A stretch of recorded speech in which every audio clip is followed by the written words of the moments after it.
But inside the small room, Doyen and Lyra didn't think about the galaxy. They thought only about each other. And 5 months into the trial period, Doyen and Lyra were inseparable. Everyone on Meridian 7 knew them.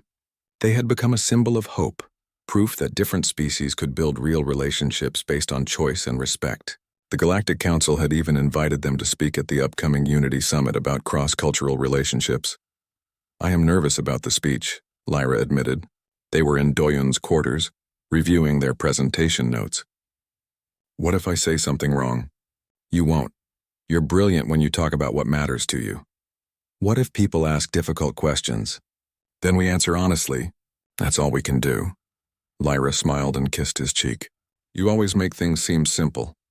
"That's because they usually are. People complicate things out of fear." There was a knock at the door. Doyen opened it to find Ambassador Soman, and she looked worried. "We have a problem," she said without greeting. Security detected unusual communication patterns from a group calling themselves the Purity Covenant. They're extremists who oppose cross-species integration. "What kind of extremists?" Doyen asked, letting her in. "The dangerous kind. They've been behind several attacks on mixed-species colonies. Nothing on a major station like this yet, but intelligence suggests they're planning something." Lyra's skin paled. "Do they know about us?" "You two are their primary target. They see you as symbols of what they call species corruption. They want to make an example of you." "What kind of example?" Doyen asked. Someone's face was grim. "The lethal kind. Security is increasing protection around both of you, but I wanted you to know. The Unity Summit is in 2 days. That's when they're most likely to strike." After Soman left, Lyra was quiet for a long time. "Maybe we should not go," she finally said. "If we don't go, they win. They make us afraid to live our lives. But if we go and something happens, then we face it together. Like everything else." Lyra looked at him with tears in her eyes. "I do not want to lose you. Not when we are so close to completing the trial period." Doyen pulled her close. "You won't lose me. I promise." The day of the Unity Summit arrived. The Grand Hall was packed with representatives from hundreds of species. Doyen and Lyra stood backstage preparing to give their speech. Security was everywhere, but something felt wrong. Doyen couldn't shake the feeling of being watched. "Are you ready?" Lyra asked. "As ready as I'll ever be." They walked onto the stage together, hand in hand. The crowd applauded. Doyen looked out at all those different faces, some with eyes, some without, some that defied description. This was what the galaxy could be. United, diverse, accepting. He began to speak about their journey, about the accidental bite that started everything, about choosing love over fear. Lyra added her perspective, talking about how humans had taught her that tradition could evolve without being destroyed. The speech was going well. The crowd was engaged, nodding, some even wiping away tears. Then Doyen noticed something. A figure in the back row moving strangely. His training as an engineer made him notice patterns, and this movement was wrong. "Lyra," he whispered. "Something's wrong." Before she could respond, alarms blared throughout the station. Emergency lights flashed red. A voice over the intercom announced what everyone feared. "Hull breach detected. Multiple sections compromising. This is not a drill. Proceed to emergency shelters immediately." Panic erupted. Delegates rushed for exits. Security tried to maintain order, but the crowd was too large, too frightened. Doyen grabbed Lyra's hand. "We need to get to safety." But Ambassador Soman appeared beside them. "No." The human embassy reported sabotage. Someone's manually venting entire sections of the station. "Life support is failing in multiple areas. We need engineers. How bad?" Doyen asked. "Bad. If we don't restore the systems in the next hour, thousands will die." Doyen looked at Lyra. She nodded. "We help. Where do we go?" "Main engineering, level 15, but be careful. Security thinks the saboteurs might still be there." They ran through the chaos of the station. People screamed and pushed past them. Somewhere in the distance, an explosion shook the walls. Doyen's heart pounded, but he kept moving. Lyra ran beside him, her face determined. When they reached engineering, they found devastation. Control panels were smashed. Wiring hung loose from the ceiling.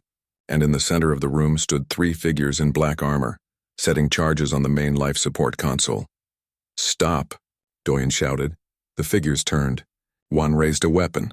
Doyen and Lyra dove behind a console as energy blasts scorched the air where they had been standing.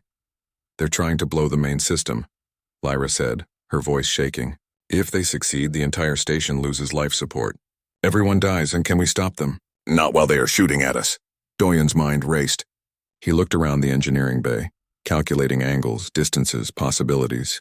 He was an engineer, not a soldier. But sometimes engineers had to improvise. I have an idea. Trust me? Always. Doyen grabbed a plasma torch from a nearby workbench. He adjusted it to maximum output.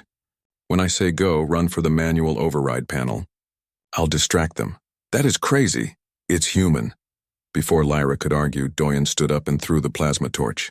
It wasn't aimed at the saboteurs. It was aimed at an oxygen tank mounted on the wall behind them. The torch struck the tank, punctured it. Gas hissed out violently. Go! Doyen shouted. Lyra ran. The saboteurs turned toward the hissing tank, momentarily distracted. Doyen grabbed another tool, a magnetic clamp, and threw it at the nearest saboteur.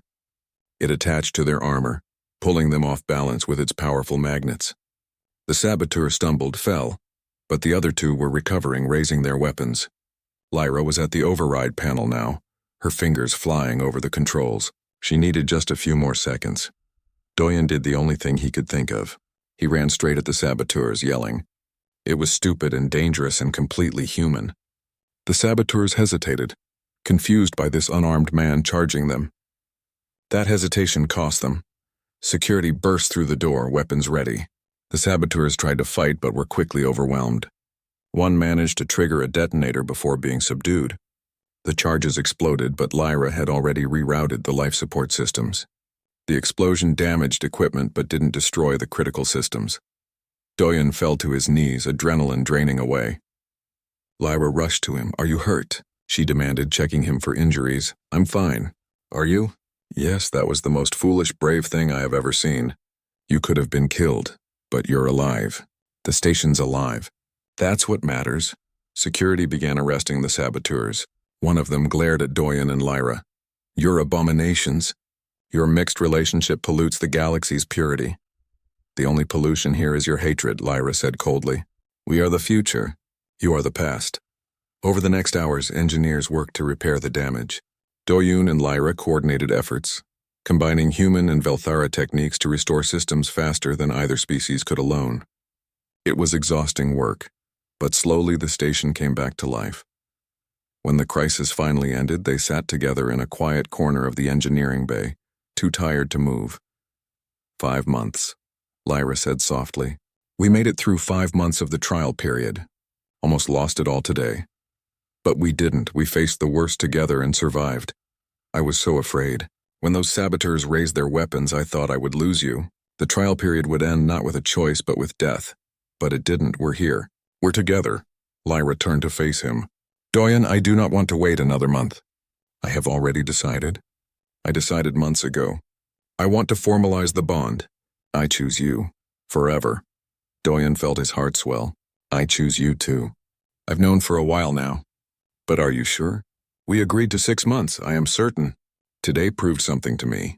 When I thought I might lose you, I realized that time does not matter.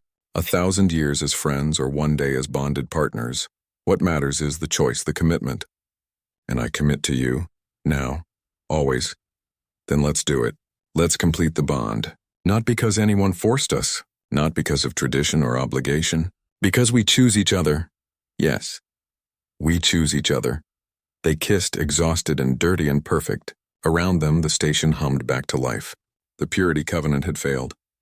Love had won. Ambassador Soman found them later. She smiled when she saw them. I heard you two saved the station. We just did what needed to be done, Doyen said. That's very human of you. Also very Velthara, from what I understand. You're becoming more alike every day. Not alike, Lyra said.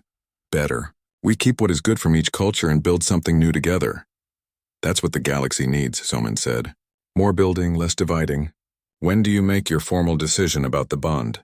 Now, they said together. Soman laughed. Well, that was definitive. I'll arrange the ceremony. It's going to be quite an event. The whole galaxy is watching. Let them watch, Doyen said. Let them see what happens when you choose love over fear, acceptance over hatred, future over past. The first human Velthara bonding, Soman said. You're making history. We are making a life, Lyra corrected gently. History is just watching. As the sun rose over Meridian 7, artificial but beautiful nonetheless, Doyun and Lyra stood at the observation window. The station had survived. They had survived. And soon they would be bonded, not be. The message arrived early in the morning.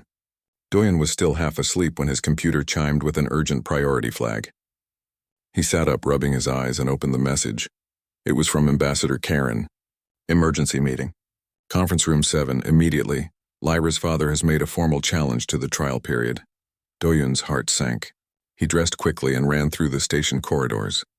When he burst into the conference room, everyone was already there. Ambassador Soman looked worried. Karen looked grim. Lyra sat in a chair, her face pale and her hands shaking. Her father Theron stood at the head of the table like a judge pronouncing sentence. "What's happening?" Doyun demanded. Theron turned his cold gaze on him. "The trial period has gone on long enough. I am invoking my right as Lyra's father to demand immediate resolution. The bite bond must be formalized within the week or broken forever." "You can't do that," Doyun said. "We agreed to 6 months." "We're only halfway through." "I agreed under protest," Theron said. "I was pressured by the council to accept this human foolishness. But I have watched my daughter become more attached to you with each passing day. This must end before she is hurt worse." "I would never hurt her," Doyun said. "You will hurt her when you leave. Humans do not bond for life. You will grow bored, find another, abandon her. Better to end this now while she can still recover." "That's not fair," Lyra said quietly. "Father, you do not know him. I know humans. I have studied them. They are impulsive, changeable. They do not understand permanence." Ambassador Soman stood up. "With respect, Ambassador Theron, you're making assumptions about an entire species based on limited data. Am I wrong? Show me one human relationship that has lasted as long as a Velthara bond. Show me one human who has stayed with the same partner for 100 years. Humans don't live 100 years naturally," Doyun said, "but plenty of humans stay together their entire lives. My grandparents were married for 60 years. My parents for 35 and counting. We commit just as strongly. We just do it by choice, not biology." "Choice is weakness," Theron said. "Choice means you can change your mind." "No," Doyun said firmly. "Choice means when we commit, it means something real. Because we could leave, but we choose to stay. That's not weakness. That's strength," Theron laughed bitterly. "Pretty words. But I will not watch my daughter suffer when your human nature makes you leave her. The trial period ends now. Formalize the bond or break it, decide." "I won't decide under pressure," Doyun said, "and neither should Lyra." "Then I decide for you. The bond is broken. Lyra, we are returning home. You will undergo the shame ceremony and hopefully in time recover your honor." "No," Lyra said. Her voice was stronger now. She stood up facing her father. "I will not return home. I will not undergo shame for something that is not shameful." Theron's face darkened. "You defy me?" "I defy this. All of this. The rush to judgment. The assumption that humans are lesser. The belief that choice is weakness." Lyra's skin was glowing brightly now, almost blazing. "Doyun has shown me more respect, more kindness, more genuine care in 3 months than most Velthara show in a lifetime. He fights for me. He listens to me. He sees me as an equal, not a possession to be bonded." "You are infatuated," Theron said coldly. "It will pass, only will not pass. It will grow. Because it is real. Because we chose it." Karn cleared his throat. "Theron, perhaps we should discuss this privately." "There is nothing to discuss. I am her father. I have authority here." "Actually," Soman said, "you don't.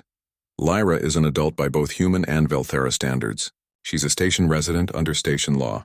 You can't force her to return home or undergo any ceremony against her will." Theron's eyes narrowed. "You would use station law against Velthara tradition?" "I would use law to protect someone's right to make their own choices," Soman said calmly. "Isn't that what this trial period was about? Giving them the freedom to choose?" "The trial period was a mistake. I see that now." "Father," Lyra said, and her voice broke. "Please do not do this. Do not take away the first real happiness I have known." For a moment something flickered in Theron's eyes. Doubt maybe, or pain. But then his face hardened again. "If you choose the human over your family, you choose to be no daughter of mine." The room went silent. Even Karen looked shocked. Lyra straightened her shoulders. Tears ran down her face, but her voice was steady. "Then I choose the human. I choose freedom.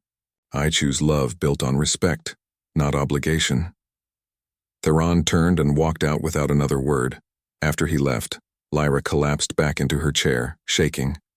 Doyen immediately went to her, kneeling beside her chair. "I'm sorry," he said. "I'm so sorry you had to make that choice." "I am not sorry," Lyra said through her tears. "I'm sad but not sorry. He gave me an impossible choice and I made the only one I could live with." Ambassador Soman leaned forward. "Lyra, you're brave. What you just did took incredible courage." "It felt necessary," Lyra said. "I could not let him dictate my life anymore. I could not let him destroy something beautiful because he is afraid." "Afraid?" Karin asked. Lyra nodded. "Yes, he is afraid. Afraid of change. Afraid of humans. Afraid that if I bond with someone from another species it somehow makes our family less Velthara. But he is wrong. Love does not diminish anyone. It expands them." "That's very wise," Soman said gently. "Doyen taught me that. Humans understand something we Velthara have forgotten, that the strongest bonds are not forced. They are grown, day by day, choice by choice." Karin stood up. "I will speak to Theron. Perhaps with time he will understand. But Lyra, know that you have support. The Velthara delegation here respects your choice. Not all of our people are as rigid as your father." "Thank you," Lyra said quietly. After everyone left, Doyen and Lyra sat alone in the conference room. She leaned against him, exhausted. "What do we do now?" she asked. "We keep going. We finish the trial period properly. We prove that choice and commitment can coexist. And after? After we decide, together. No pressure from anyone else. Just us." "I think I have already decided," Lyra said softly. "So have I," Doyen admitted. "But let's do this right. Let's take the full 6 months. Show the galaxy that we're not rushing into anything, that our choice is informed and real. You are right. We should be certain. I am certain. But I want everyone else to be certain too. I want no one to be able to say we didn't give this a fair chance." Lyra smiled through her tears. "You think like a diplomat. I think like someone who loves you and wants to protect you from any more pain." Lyra's breath caught. "You love me?" Doyen realized what he'd said. He could take it back, say it was too soon, that he misspoke. But he didn't want to. "Yes, I love you. I've been falling in love with you for months and I don't want to stop." "Then do not stop," Lyra whispered. "Because I love you too. I love your kindness, your humor, your mind. I love how you see possibilities where others see only problems. I love how you make me brave. You make me brave too." They kissed for the first time. It was gentle and careful and perfect. When they pulled apart, both were smiling. 3 more months, Doyen said. "Then we formalize this properly. Not because tradition demands it, but because we choose it." "Because we choose it," Lyra agreed. "And we will spend those 3 months showing the entire galaxy what that means." Word of Theron's ultimatum and Lyra's defiance spread through the station within hours. The reaction was mixed. Some Velthara were scandalized that Lyra had defied her father. Others were inspired by her courage. But the biggest reaction came from humans. The human population of Meridian 7 rallied around Doyen and Lyra. They sent messages of support. They organized gatherings, celebrating cross-cultural relationships. They made it clear that Lyra was welcome in their community.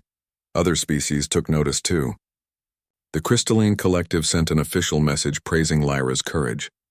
The Dravian Empire, known for their honor culture, declared that choosing love despite opposition was the highest form of honor. Even the usually silent core ancients sent a simple message. Growth requires courage. You have both. Doyen was reading these messages to Lyra one evening when she suddenly laughed. "What?" he asked. "I am thinking how strange life is. A month ago I was terrified. I thought I had ruined everything with one careless bite. Now I am famous across the galaxy as some kind of symbol for change. How does that feel?" "Scary, exciting. Mostly I just feel grateful." "For what?" "For you. For your kindness when I did not deserve it. For your patience as I learned to be brave. For showing me that choosing my own path is not selfish. It is necessary. You would have figured that out eventually. Maybe. But you helped me figure it out sooner. Before I spent a lifetime being who my father wanted me to be instead of who I am." Doyen took her hand. "Who are you, Lyra?" She thought for a moment. "I am an engineer who loves solving impossible problems. I am a Velthara who believes tradition should grow, not stagnate. I am a woman who chose love over obligation, and I am your partner if you will have me." "I will have you," Doyen said. For as long as you'll have me. Then you are stuck with me for a very long time. Velthara lived for over 200 years. Then I'd better take good care of myself. I want to be around for every one of those years. Lyra kissed him again. Deal. Outside the window, the stars shone bright. The galaxy watched and waited to see what this human and this Velthara would do next. That's what friends do. And who knows? Maybe we'll end up being more than friends. The first week was awkward. Doyen and Lyra met for coffee at a small cafe on the station's observation deck. They sat across from each other, both trying too hard to make conversation. The weight of the bite bond hung between them like a wall. How is your work? Lyra asked politely. Fine, yours? Also fine. Silence, Doyen sighed. This is terrible, Lyra blinked in surprise. What? This. Us. We're acting like strangers at a business meeting. That's not how we were at the party. But the situation is different now. Everything is serious. So let's make it not serious, Doyen said. What was that thing you were saying about quantum drives? The problem with harmonic resonance? Lyra's face brightened immediately. Oh, yes, the resonance cascade in Class 7 drives. It happens when the quantum field alignment shifts more than 0.3 degrees during acceleration. Most engineers do not account for rotational drift in the containment matrix, so they talked for 3 hours. The awkwardness melted away as they debated engineering problems, shared stories about terrible repair jobs, and laughed about the strange requests they got from ship captains who didn't understand their own vessels. When they finally noticed the time, the cafe was closing. I should go, Lyra said reluctantly. My father is expecting me for dinner. How is he treating you? Doyen asked carefully. Lyra's glow dimmed slightly. He is cold. He speaks to me only when necessary. He believes I have embarrassed our family. I'm sorry. It is not your fault. None of this is your fault, she paused at the door. Same time tomorrow? I want to hear more about that fusion core problem you mentioned. Doyen smiled. It's a date. Well, not a date. A meeting. A friendly meeting, Lyra laughed. Humans make everything complicated. You have no idea. As weeks passed, they fell into a routine. Coffee in the mornings before work. Lunch together twice a week. Sometimes they explored the station, visiting the alien markets where species from across the galaxy sold strange foods and stranger art. Other times they worked on engineering projects together in one of the embassies. Labs the galaxy was watching. Everyone on Meridian 7 knew about the human and the Velthara. Some thought it was romantic. Others thought it was scandal. But everyone was curious. One day, Lyra took Doyen to the Velthara quarter of the station. It was beautiful.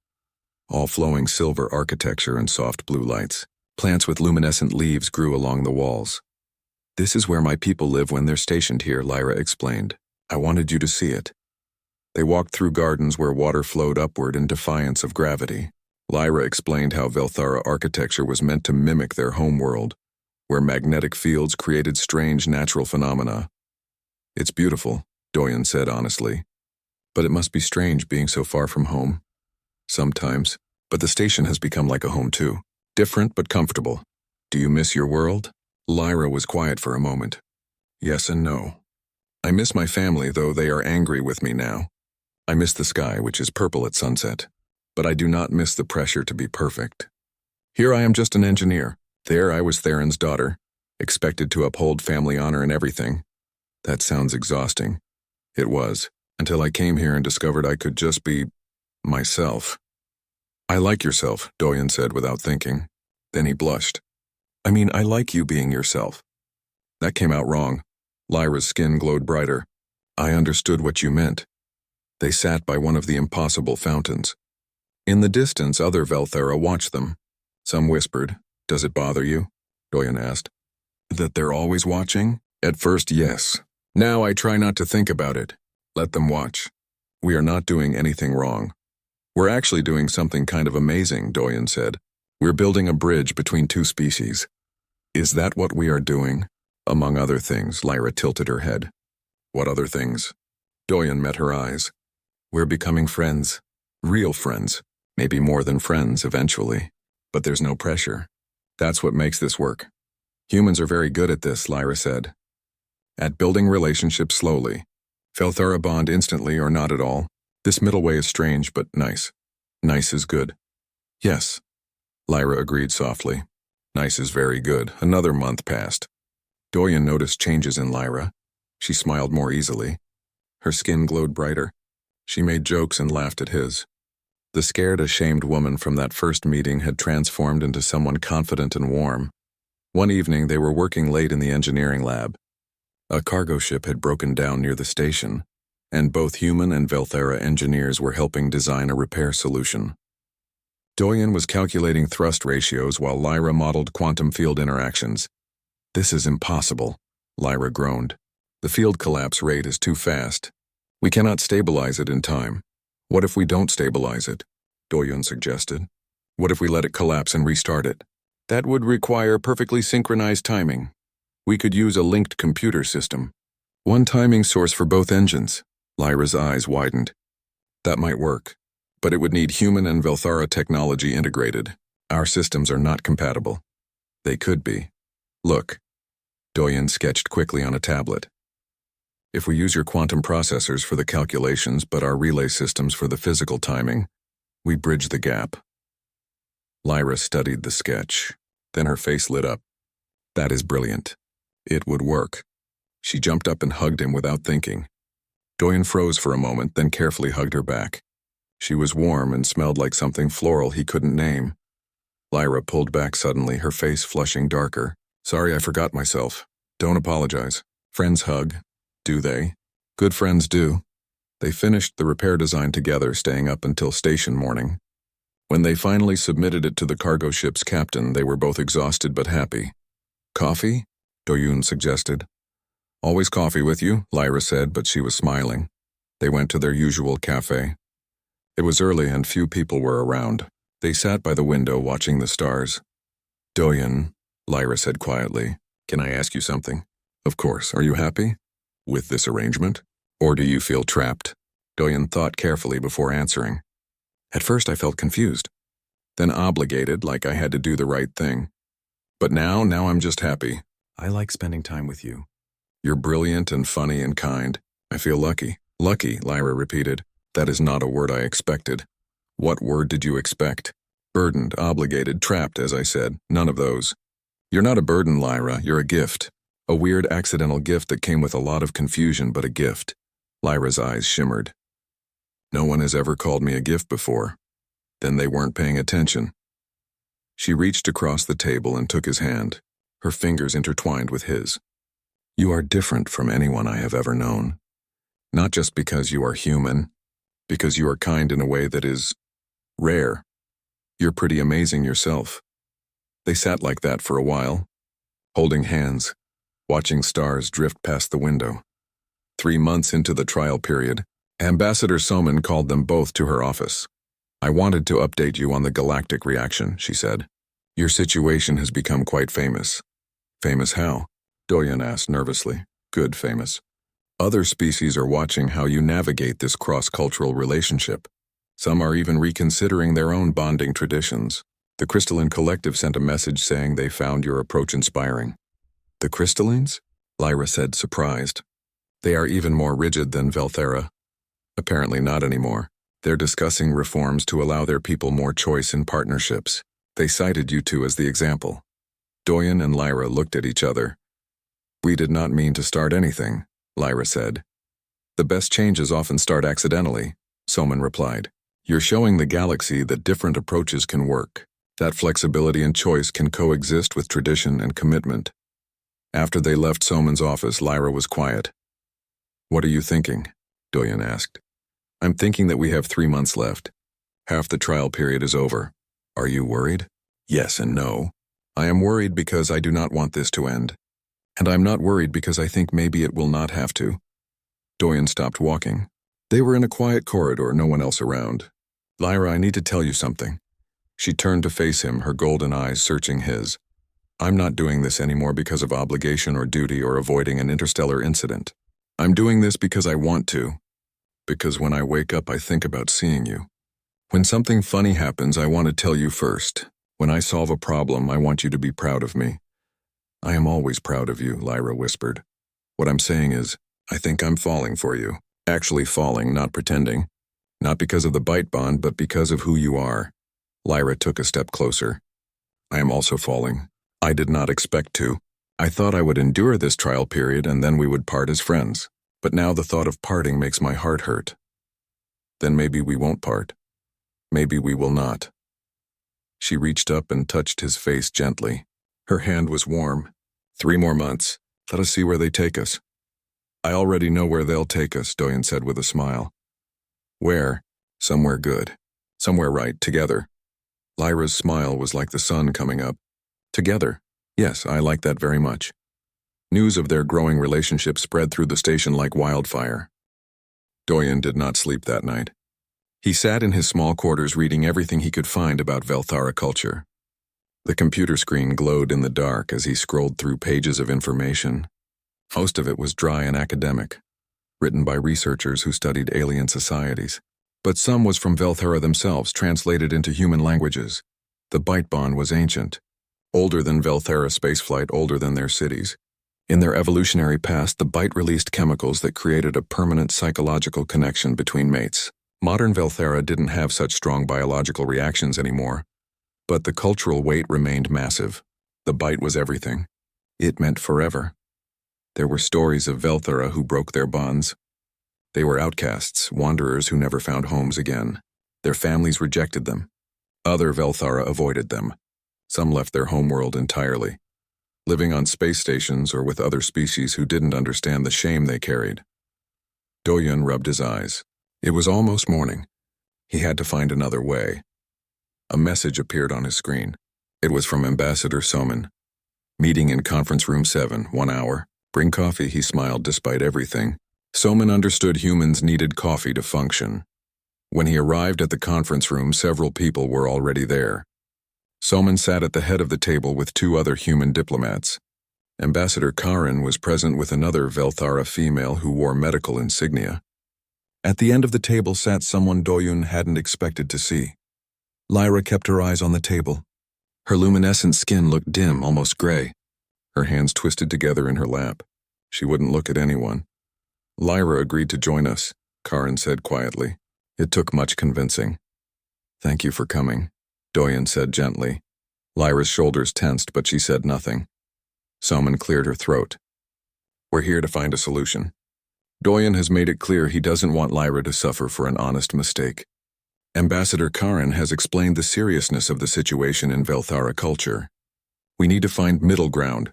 There is no middle ground, the Velthara medical officer said. Her name was Sirana. The Bite Bond is absolute. It is formalized or it is broken. There is no third option. Then we make one, Doyen said. Everyone looked at him. Even Lyra raised her eyes slightly. How? Sirana asked. She sounded skeptical. Humans don't have Bite Bonds.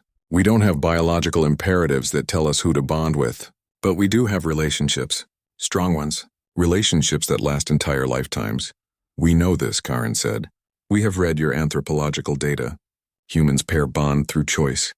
Exactly. Choice. What if Lyra and I took time to actually choose? To get to know each other before any permanent decisions are made? Lyra finally spoke. Her voice was small. That is not how the Bite Bond works. But it could be, Doyen said. He leaned forward. Look, neither of us wanted this. You made a mistake because you forgot I wasn't Velthara. I didn't understand what was happening. But maybe we can turn this accident into something good. How is shame good? Lyra whispered. There doesn't have to be shame. What if we honored the Bite Bond by treating it seriously? By taking time to see if we actually want it? Sirana shook her head. The Velthara do not date. We do not court. The bite is the choice, but I'm human, Doyen said. Doesn't that change things? This is a cross-species situation. Don't we have to blend our cultures? Karen was quiet, thinking. Finally, he spoke. That is an interesting argument. We have never had a Bite Bond with a non-Velthara before. There is no precedent. Then let us set the precedent, Soman said. She had been watching the exchange carefully. A trial period. Doyen and Lyra spend time together. They get to know each other. At the end of that period, they decide together whether to formalize the bond. And if they decide not to, Sirana asked, then it ends. But it doesn't end because of carelessness or shame. It ends because 2 people made an informed choice. That's the human way. Lyra would still be marked, Sirana said. She still gave the bite. Maybe, Doyen said. Or maybe she's marked as someone brave. Someone who tried something new. Someone who built a bridge between two species. Lyra looked up at him properly for the first time. Her golden eyes were wet with tears. You would do this? Spend time with me after I caused this disaster? You didn't cause a disaster, Doyen said. You forgot I was different. That's all. And honestly, I enjoyed talking to you last night. Before everything went wrong, I was having fun. Weren't you? A small smile touched Lyra's lips. Yes, you understood my jokes about quantum drives. Most people do not, see? We already have something in common. Karen stood up. I must discuss this with the Velthara High Council. And with Lyra's family. They arrive tomorrow. Will they agree? Soman asked. I do not know. This is very unusual. But I will present the argument as strongly as I can. The alternative is breaking the bond immediately, which serves no one. After Karen and Sirana left, Soman dismissed the other human diplomats. Soon it was just Doyen, Soman, and Lyra in the room. Lyra, Soman said gently. What do you want? Lyra was quiet for a long time. I want to fix my mistake. I want my family not to be ashamed. She trailed off. What? Doyen asked. I want not to feel like a fool. I am a scientist. I am educated. I should have remembered you were human. But when you laughed at my joke, I just reacted. The way I would with a Velthara friend. It was instinct. Instincts aren't bad, Doyen said. Mine caused this. Your instinct was to show affection to someone you were enjoying time with. That's not bad. That's actually really nice, Lyra blinked at him. You are very kind. I do not deserve it. Everyone deserves kindness, especially when they're scared. I am terrified, Lyra admitted. My father is coming. He is a traditionalist. He will be very angry. Then we'll face him together, Doyen said. If you want to try this trial period idea, I'm willing. No pressure. No expectations. Just two people getting to know each other. Why?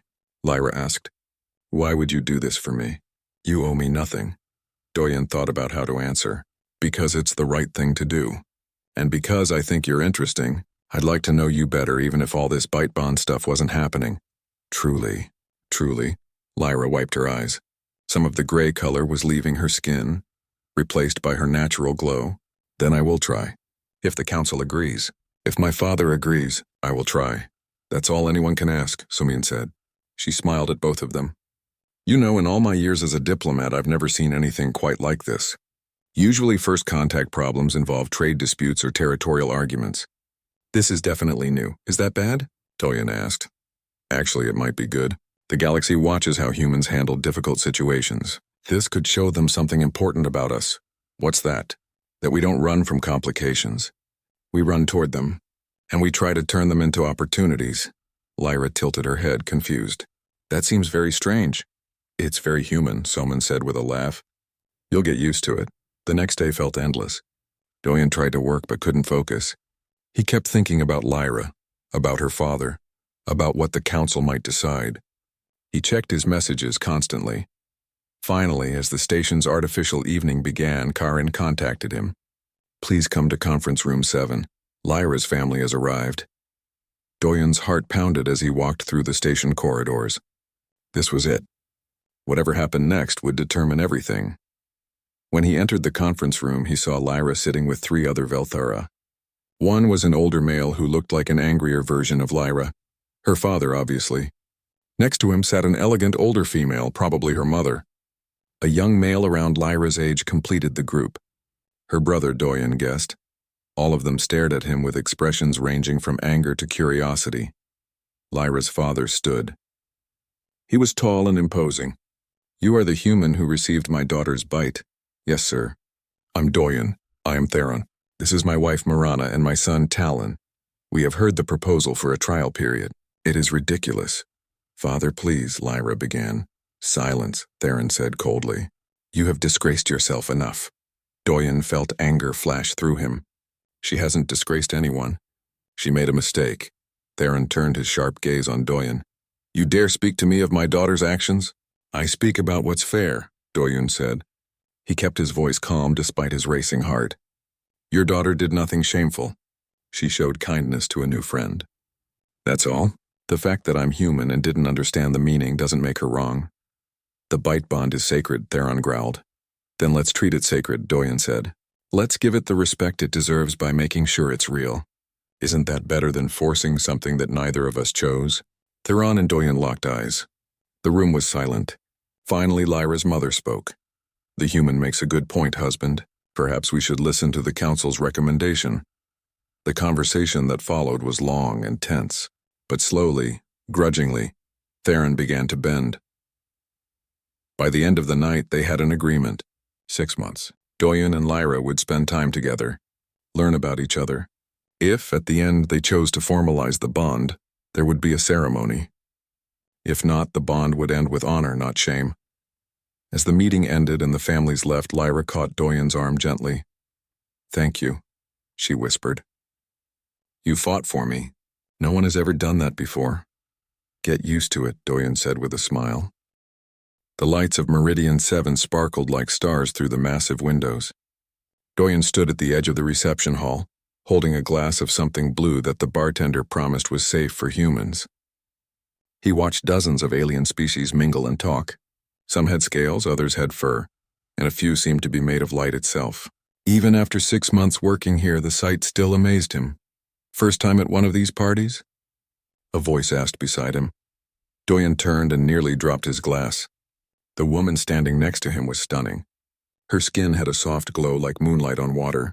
Her eyes were large and golden with vertical pupils like a cat. She was tall and graceful, wearing a flowing silver dress that seemed to move on its own. "Is it that obvious?" Doyen asked with a smile. The woman laughed. "It sounded like bells ringing. You have the look. All humans do when they first come here. Like children seeing snow for the first time." "I'm Doyen," he said, extending his hand. "I'm an engineer with the human embassy." She looked at his hand for a moment, then carefully shook it. Her fingers were longer than his and warm. "I am Lyra. I work with the Velthera delegation. I am also an engineer." "Really?" Doyen's face lit up. "What kind of engineering?"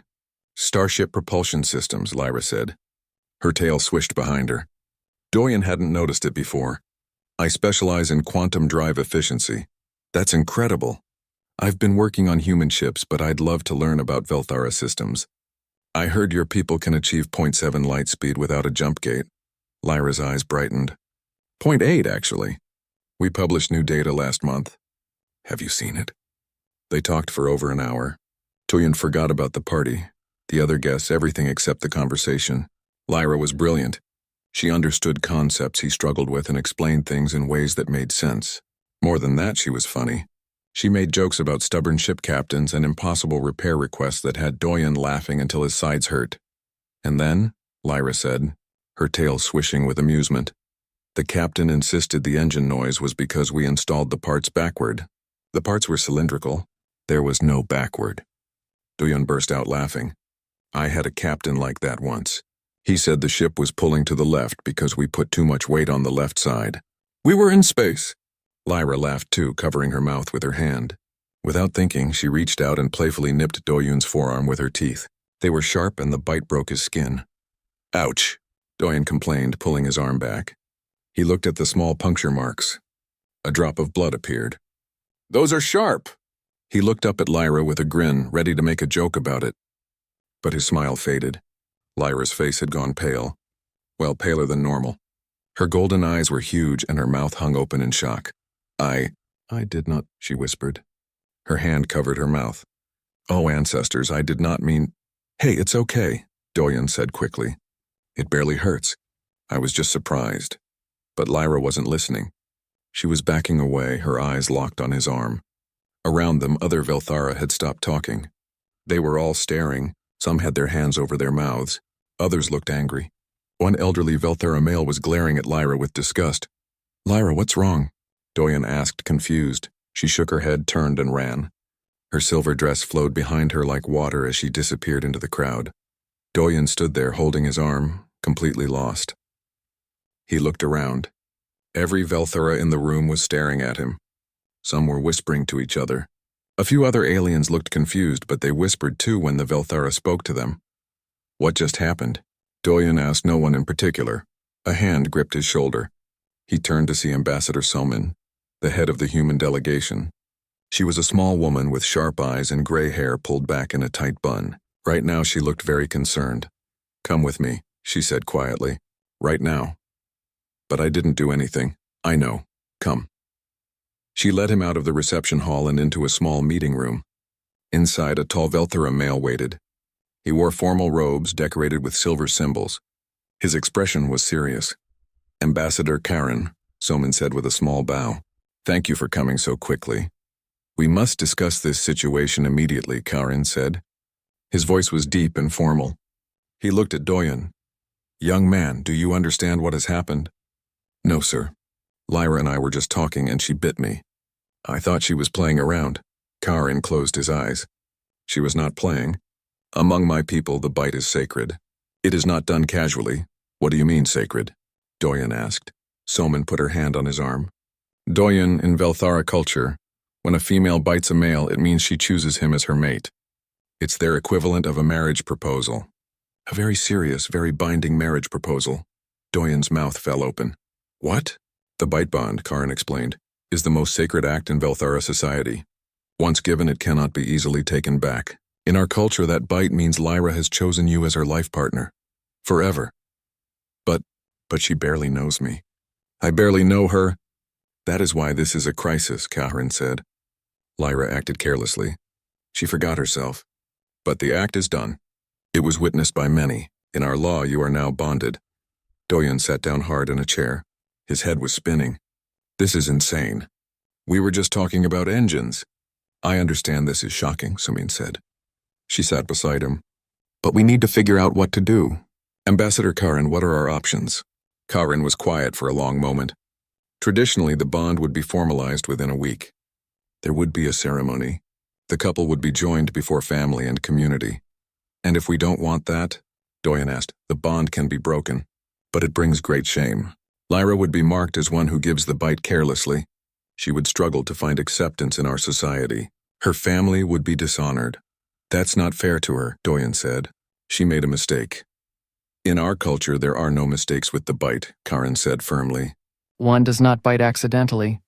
The act requires intention, requires the breaking of skin. She may have forgotten your customs, but her body knew what it was doing. So what happens now? Solman asked. Lyra has locked herself in her quarters. She will not speak to anyone. The Velthara delegation is in chaos. Some call for the immediate formalization of the bond. Others demand it be broken so Lyra can face her shame properly. Her family has been contacted. They will arrive within 3 days. 3 days, Doyen repeated. He looked at the small bite marks on his arm. They had already stopped bleeding. 2 tiny punctures that had somehow turned his life upside down. I am sorry, Karen said, and he sounded genuine. This is not how first contact between our peoples should go. We Velthara pride ourselves on our control, our grace. Lyra has damaged that image. She seems like a good person, Doyen said quietly. We were having a nice conversation. I don't want her to be hurt because of a cultural misunderstanding. Karen studied him for a long moment. That is very generous. Most species would be angry. Humans try to be understanding, Soman said. We've made plenty of our own cultural mistakes. Doyen, what do you want to do? Doyen looked at his arm again. He thought about Lyra's laugh, the way her eyes lit up when she talked about starship engines. He thought about her running away, terrified and ashamed. I want to talk to her, he said. Can I do that? Karen shook his head. It would not be proper. Not until decisions are made. Then I want time. Time to figure this out. This isn't fair to anyone, especially not to Lyra.